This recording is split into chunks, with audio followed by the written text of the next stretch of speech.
बियो बर'नि इतिहासखौ मिथिया जे बियो इलेक्शन जानानै 15 बोसोर रायजो खुंदों आरो बे 15 बोसोराव ओनसोलाव मा रोखोम उन्नति फैया बोरै गन्डगोल बिराद डिस्टार्ब समनिफ्राय लासै शान्ति फैया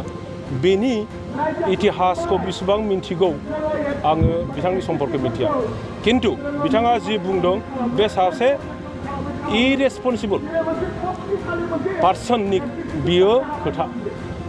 मस्ट इरेसपन्सिबल पार्सननि बियो स्टेटमेन्ट जोङो रायजोनि खाथियाव थांगोन जोङो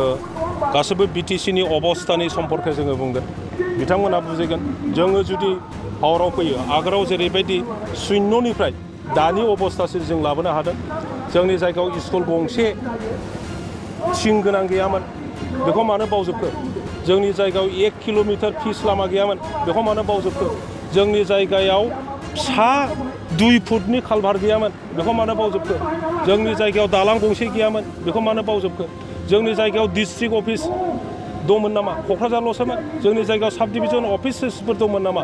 जायनि दारैहाय ओनसोलाव इउनियननि कार्यकलापा फैयो जायनि दारैहाय जोंनि गथ' गथायफ्रा शिक्षा मोनो बिदि जोंनाव सिस्टेम माबा दंमोन नामा प्रशासननि बेबस्था दंमोन नामा जों दिनै बेफोरखौ गासैबो सिजोल खालामजोब्बाय मोनबै डिस्ट्रिक्टआव जों रानबाय 10टा साब डिभिजनाव जों रानबाय सिस्टेमा फैबाय अबस्था फैबाय प्रशासन फैबाय बिनि दारैसोना स्कुल कलेज जोंनि जायगायाव फैबाय हस्पिटाल जोंनि जायगायाव फैबाय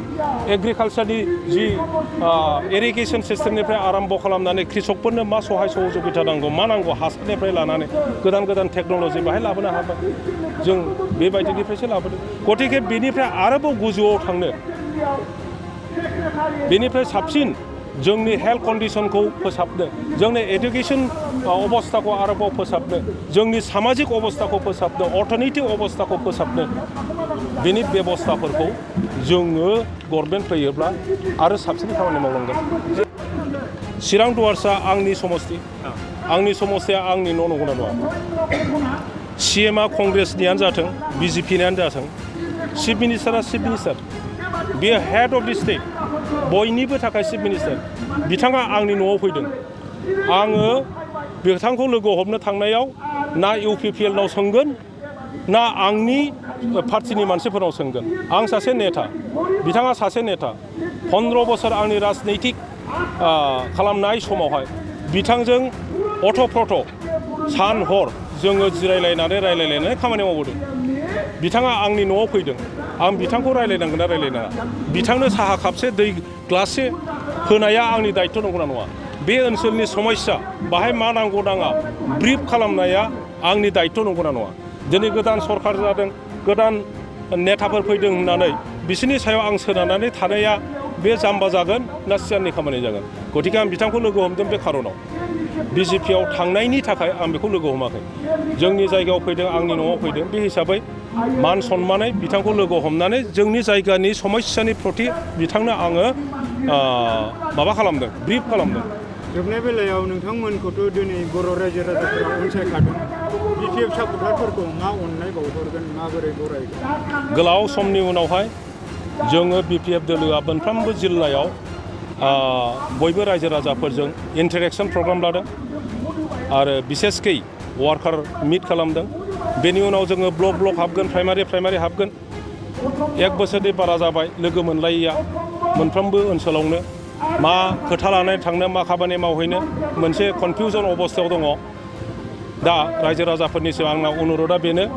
जे मानो सिरि थाखो होननानै साननानै लानो नाङा BPFआ गैला नामा होननानै साननो नाङा BPF नेताफ्रा मा जेबो खामानि मावनाय नंला नामा होननानै साननो नाङा राजनितिकआव जेननाय आरो देरहानायबो थायो जों जेनब्लाय जेबा एसे समखौ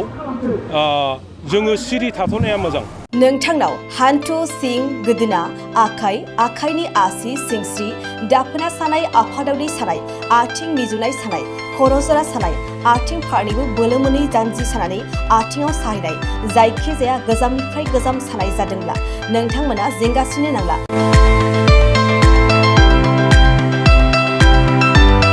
नोंथांमोननि थाखाय खम बेसेनावनो लाबोदों फिल नेचार जइन्ट पेन वेल